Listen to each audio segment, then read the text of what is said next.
On a hot Saturday in the summer of 1917, about 10,000 Black Americans walked down the middle of Fifth Avenue and said nothing at all.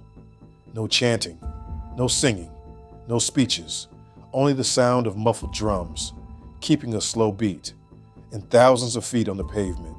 The silence was the point. They were marching because of what had happened that summer in East St. Louis. White mobs had swept through a Black neighborhood, burning homes and killing people in the street. The counts ranged from dozens to as many as 200 dead. 6,000 Black residents were left with nothing.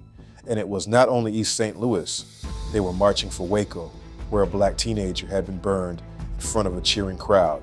For Memphis, where another Black man had been lynched that spring. For a country that kept doing this and kept calling itself free. So the NAACP did something no one had done before. It put the grief itself on display, in perfect order, on the richest street in America. At the front walked the children, hundreds of them, dressed in white. Behind them came the women, also in white. Behind them, the men in dark suits, row after row. They carried banners, and the banners did the speaking. One read, "Mr. President, why not make America safe for democracy?" The country had just entered a world war under that exact promise, to make the world safe for democracy. These marchers were asking for a little of it at home. James Weldon Johnson helped organize it.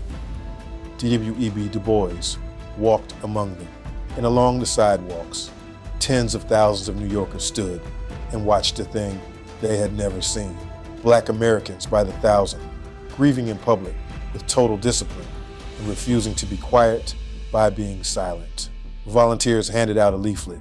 It was titled, "Why We March." We march, it said, because we want to make impossible a repetition of Waco, Memphis, and East St. Louis. We march against Jim Crow, against lynching, against everything that treats us as less. There were no arrests, there was no violence. There was just the drum, and the white dresses and the dark suits, and the silence rolling for 20 blocks. It was one of the first mass protests for Black lives in American history. Every march that came after, down every avenue, in every decade since, learned something from this one. They proved that a people can be loudest when they choose not to make a sound. Sankofa Daily. Sources in the description. Follow and take one more back with you.